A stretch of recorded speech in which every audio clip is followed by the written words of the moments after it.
तो परमेश्वर के पवित्र नाम की तारीफ हो कि हम सब खुदा के हुजूरी में हैं।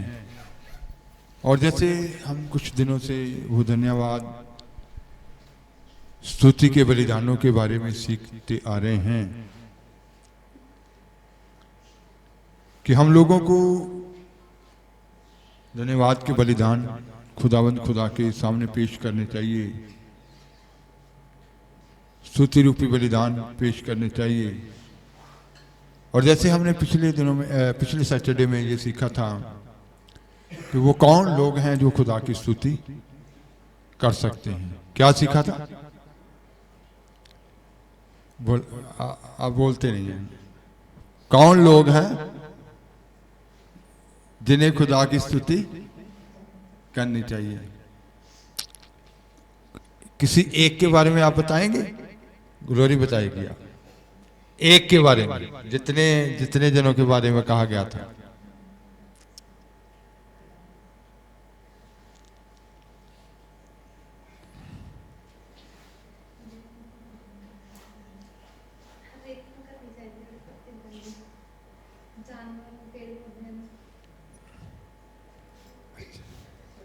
ठीक है, तो जैसे आपने ये सीखा था कि स्तुति करनी किसको चाहिए, तो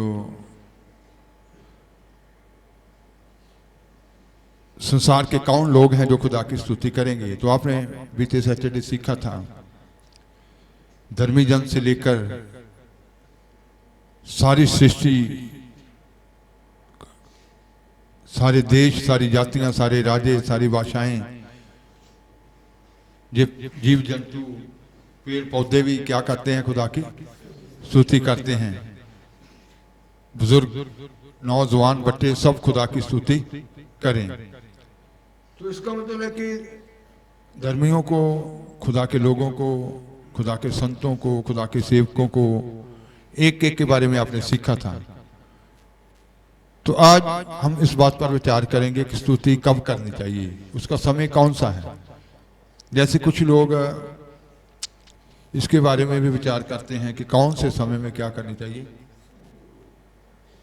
स्तुति करनी चाहिए। पढ़ेंगे भजन संहिता 113 उसकी 3 है। भजन संहिता 113 उसकी 3री आयत।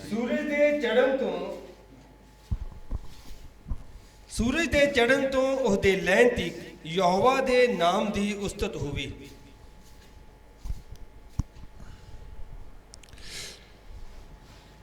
उदाचल से लेकर अस्ताचल तक यहोवा का नाम स्तुति के योग्य है। फिर से उदाचल से लेकर अस्ताचल तक यहोवा का नाम स्तुति के योग्य है। सूरज से चढ़ने से लेकर सूरज के लहने तक, जब सूरज निकलता है और जब सूरज छिप जाता है, तो ये तो स्तुति की बात हो रही है कि खुदा की स्तुति करना। तो स्तुति का समय बाइबल में कब कब स्तुति की गई, कौन कौन से समय में स्तुति की गई।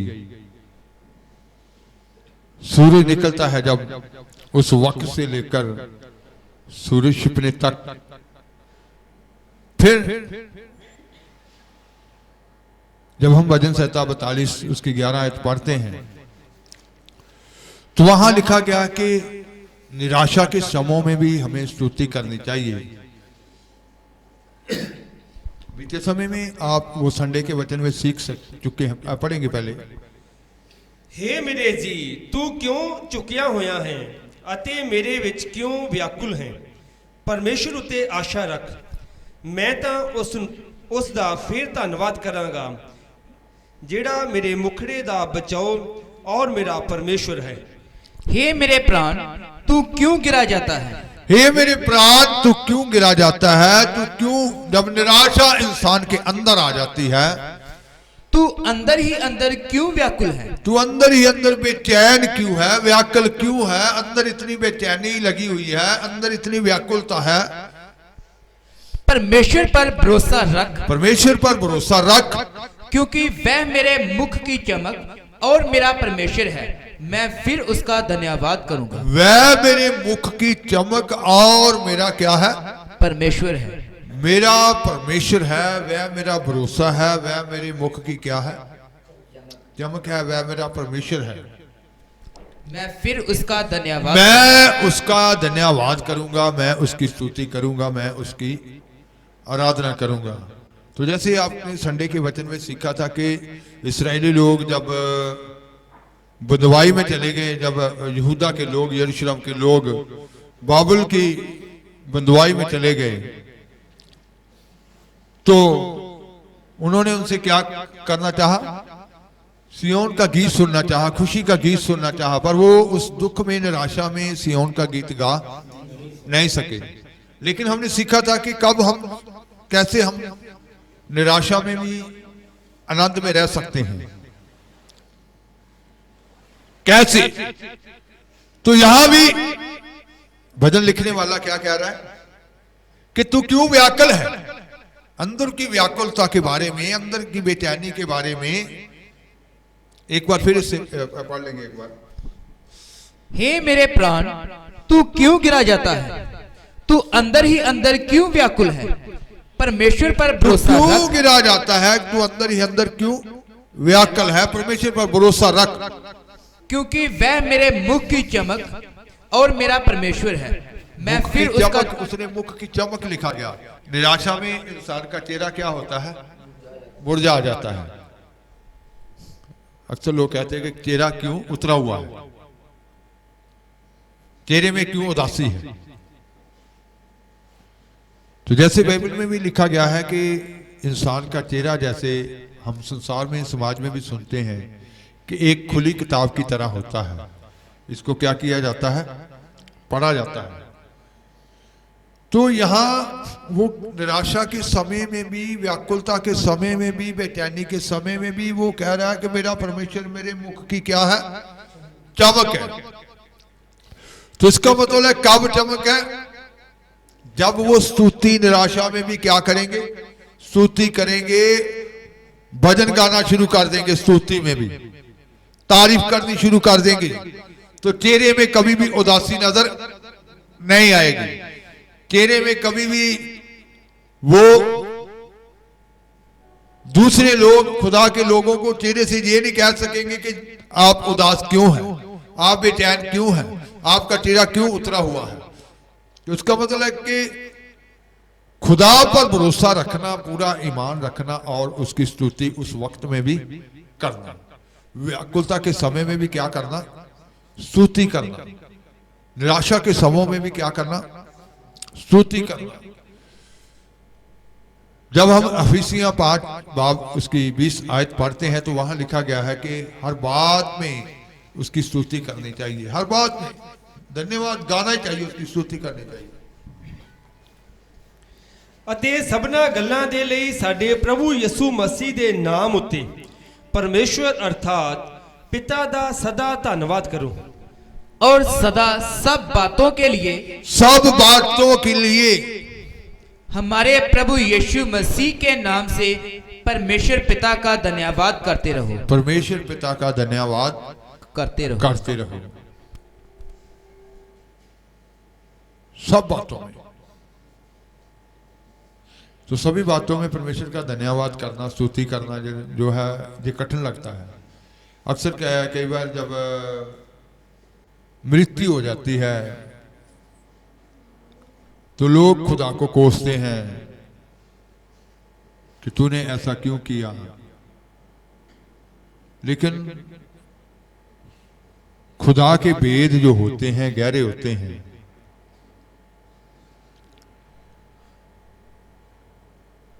तो हर बात में उसने क्या कहा, पौलुस क्या कहता है, सभी बातों में उसकी क्या करो?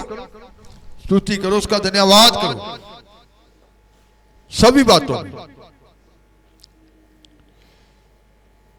जब इंसान सभी बातों में स्तुति करना सीख जाता है,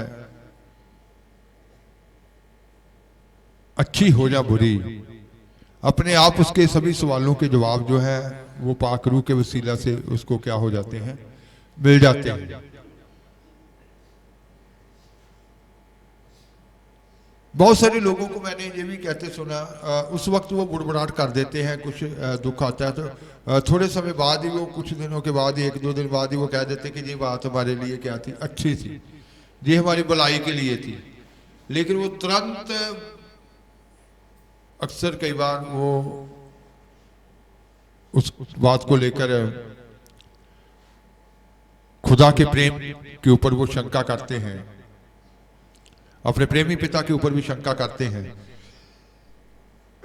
लेकिन हमारा जीवन ऐसा नहीं होना चाहिए। निराशा के समय में स्तुति करनी चाहिए और हर बात में उसकी स्तुति करनी चाहिए। जब हम भजन संहिता 71 71 जबूर उसकी 8 आयत पढ़ते हैं तो वहां लिखा गया है, पढ़ेंगे।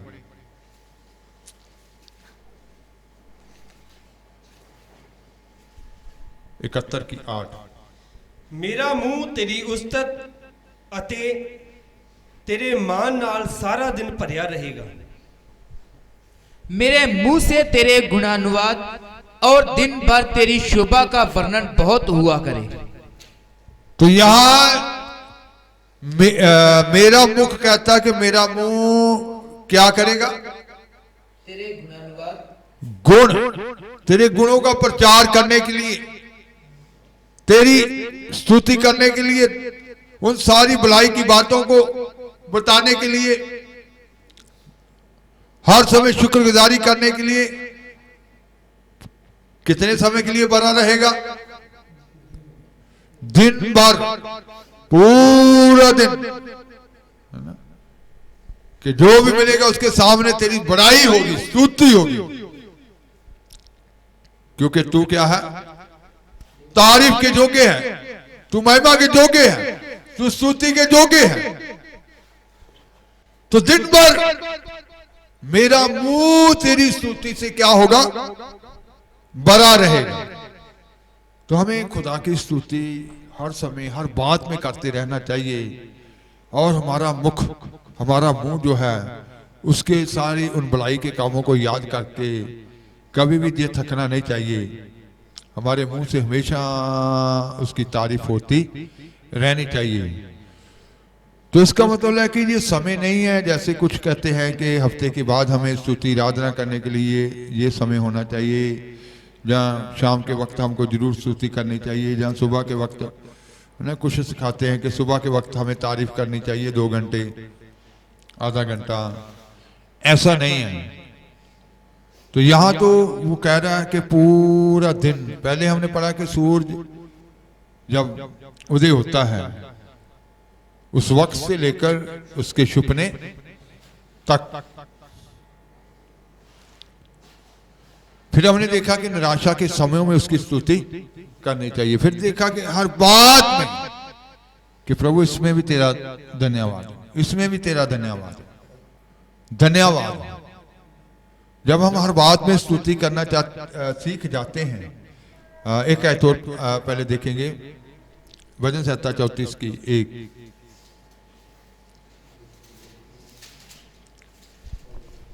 मैं हर वेले यहोवा नू मुबारक आखांगा, ओदी उस्तत सदा मेरे मुंह विच होवेगी।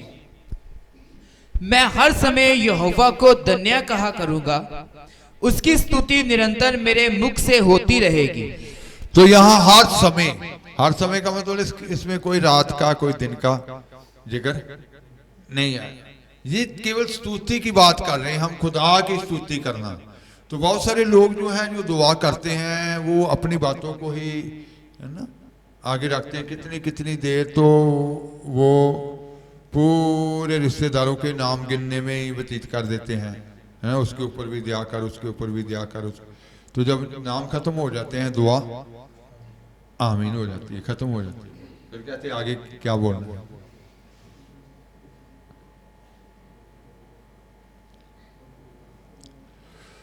तो इसका मतलब अभी तो ये स्तुति की बात कर रहे हैं हम कि खुदा की स्तुति कहता कि मेरे कितने समय के लिए, पढ़ देंगे, हिंदी में पढ़ेंगे फिर से एक बार।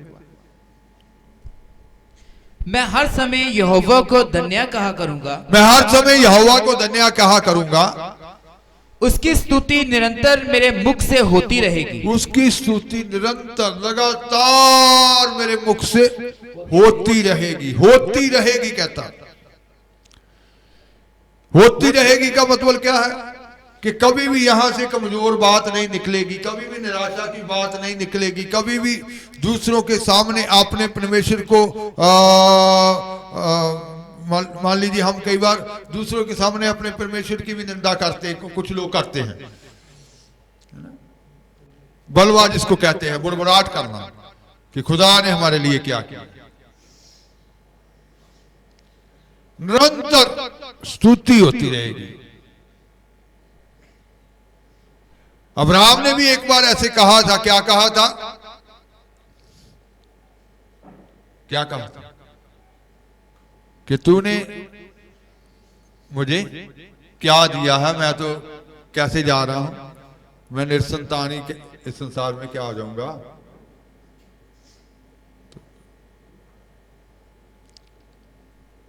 थोड़े समय के लिए निराशा आई, कमजोर हुआ, लेकिन फिर तुरंत उसने ईमान पकड़ा।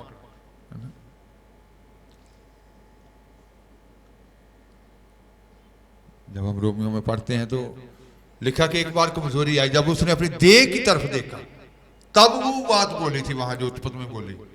जब हम रोमियो 4 बाब की 24 पढ़ लेंगे एक बार, रोमियो 4 की 24।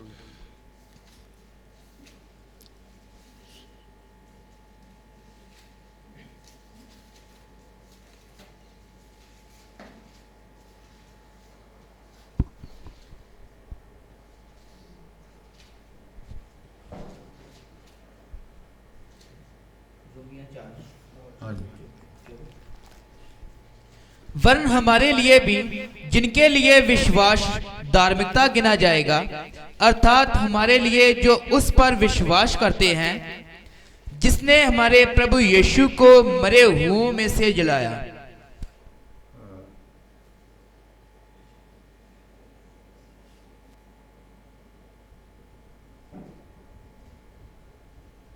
इसकी 19 आयत पहले पढ़ेंगे, 4 की 19।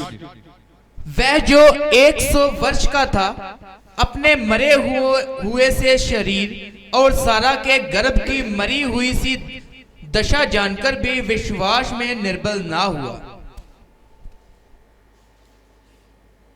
20 है।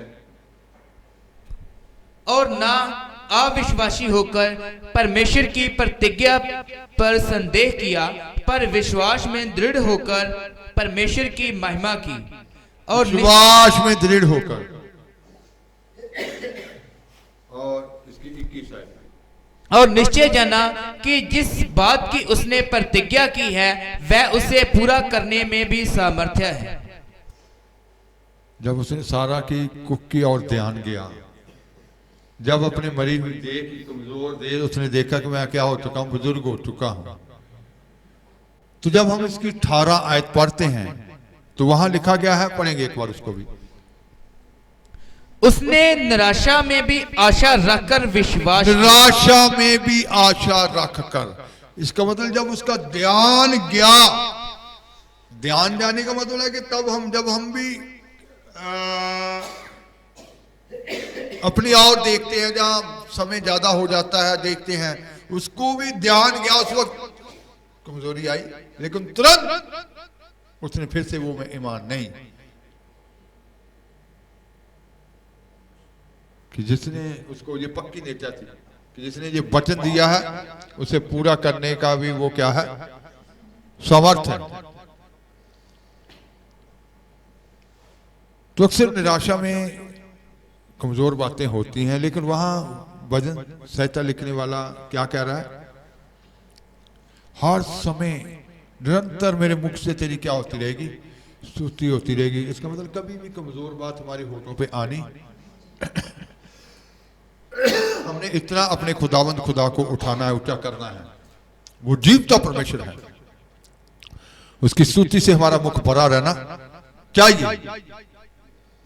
और जिस स्तुति करने का कोई उम्र नहीं है, ये कोई सीमा नहीं ठहराई गई कि जवानी में स्तुति करनी चाहिए, बचपन में करनी चाहिए, या कोई उम्र की सीमा। उम्र की क्या कितनी सीमा है? वजन संहिता 146 की जब हम 2 आयत पढ़ते हैं,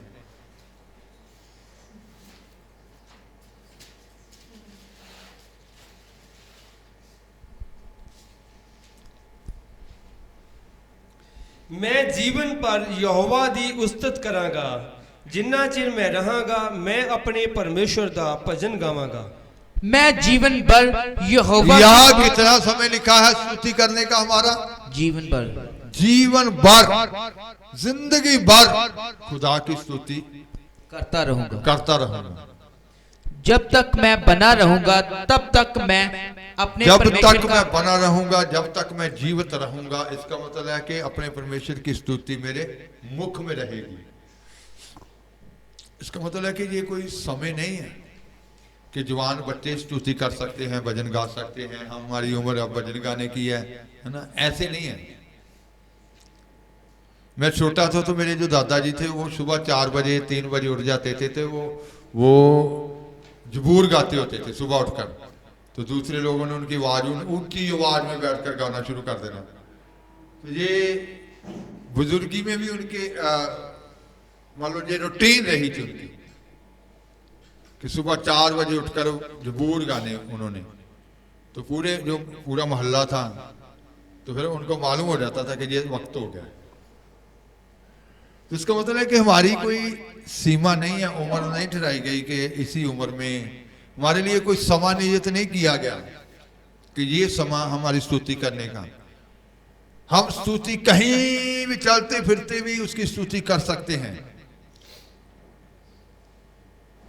स्तुति से हमारा मुख जो है निरंतर क्या होना चाहिए? बड़ा होना चाहिए। निराशा के समय में जितनी ज्यादा स्तुति करेंगे, सराफीमों के बारे में लिखा है वो हर समय खुदा की क्या करते रहते हैं? स्तुति करते रहते हैं। जैसे जिसाया 61 बाब उसकी 3 आयत में लिखा है, पढ़ेंगे।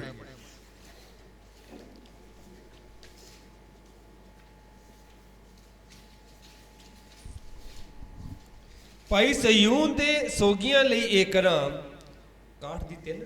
हाँ जी, नहीं सॉरी, शेख की थी, जिसाया शेख की थी।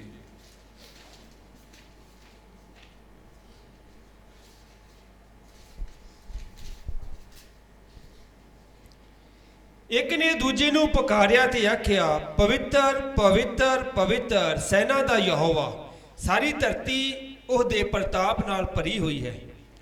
वह एक दूसरे से पुकार पुकार कर कह रहे थे, सेनाओं का यहोवा पवित्र पवित्र पवित्र है, सारी पृथ्वी उसके तेज से भरपूर है। वो एक दूसरे को पुकार पुकार क्या कहते रहते हैं?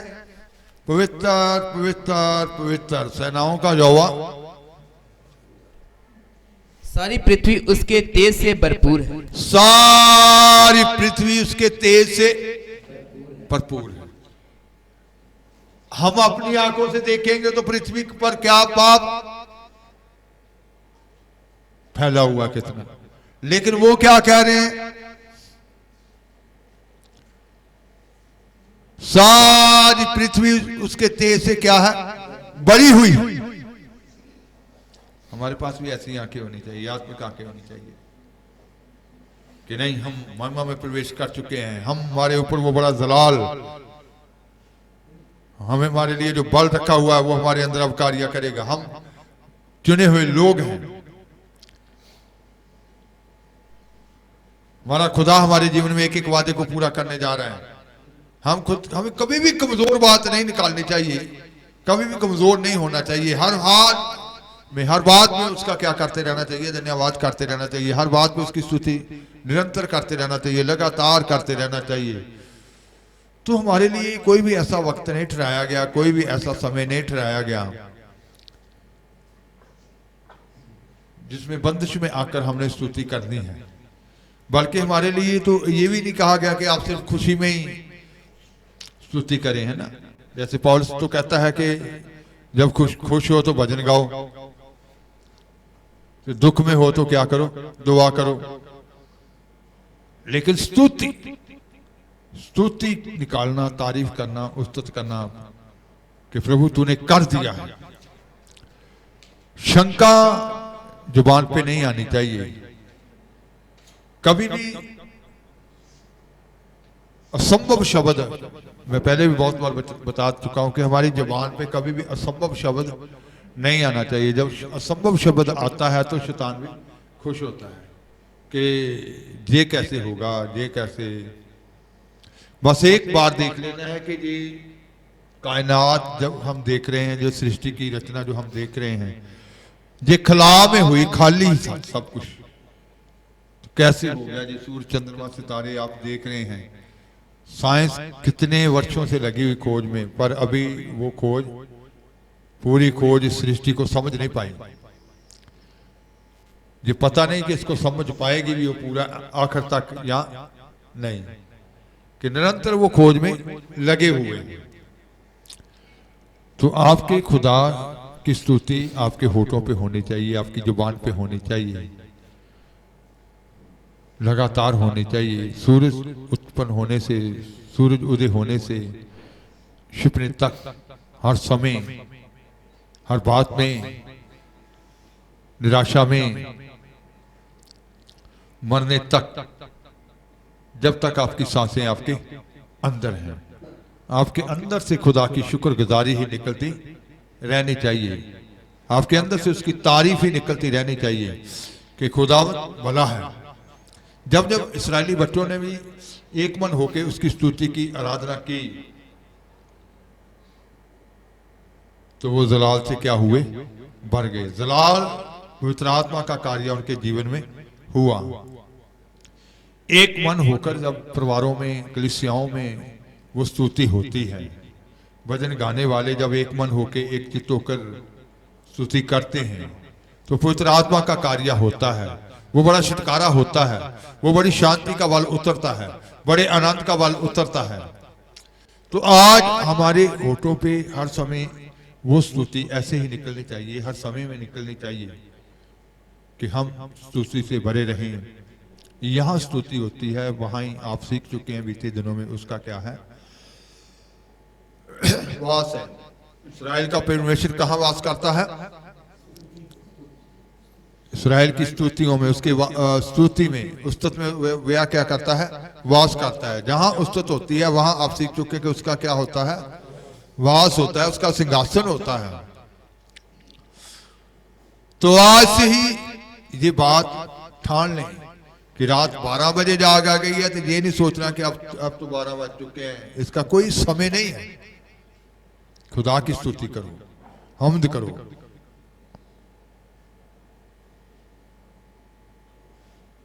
तारीफ से भर जाओ।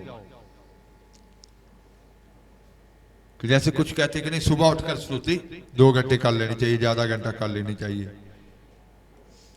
हर समय ही स्तुति करने का ठहराया गया है। कोई भी समय, जब आपको समय मिलता है, आप जरूर खुदा की स्तुति करें, भजन गाएं। रोड पे चलते भी, गाड़ी चलाते, गाड़ी में बैठे भी भजन गा सकते हैं। वो शायद 97-98 की घटना है। उस वक्त मैं संगत करता था, तो लुधियाना से अमृतसर के लिए, इबादत के लिए वो खादम साथ में लेकर गए। तो जब आते वक्त मेरे को कहते कि गाड़ी आप चलाएं, तो सभी जितने गाड़ी में बैठे हुए थे वो भजन गाने लगे। इतना मसा उतर गया, इतना मसा ऊपर, गाड़ी मेरे से भी कंट्रोल से बाहर, पीछे से एक बस वाला आ रहा था, वो हारन पे हारन, हारन पे हारन, तो सभी मसे से भर गए। तो इसका मतलब है कि हमारे लिए, हम ये नहीं है कि कोई खास, आने वाले दिनों में ये भी सीखेंगे कि कौन से स्थान पर स्तुति करनी चाहिए। स्थान कौन सा होता है ना? हम जा रहे हैं, भजन गा सकते हैं, स्तुति गा सकते हैं। यीशु मसीह के बारे में लिखा है, जब फसाह हुआ उसके बाद वो भजन गा के जैतून के पहाड़ को चले गए। चलते चलते उन्होंने क्या, है ना? तो इसका मतलब है कि हम भी स्तुति करना है, हर समय करना है, निरंतर स्तुति करना है। स्तुति से हमारा मुख क्या होना चाहिए, भरा होना चाहिए। हर समय में स्तुति करते रहना चाहिए। जितनी तारीफ बढ़ेगी उतना आप खुदा की महिमा में बढ़ते जाएंगे, उसकी निकटता में बढ़ते जाएंगे। तो स्तुति को अपने जीवन में एक हिस्सा बनाएं। आंखें बंद करेंगे, दुआ के हाथ में हों।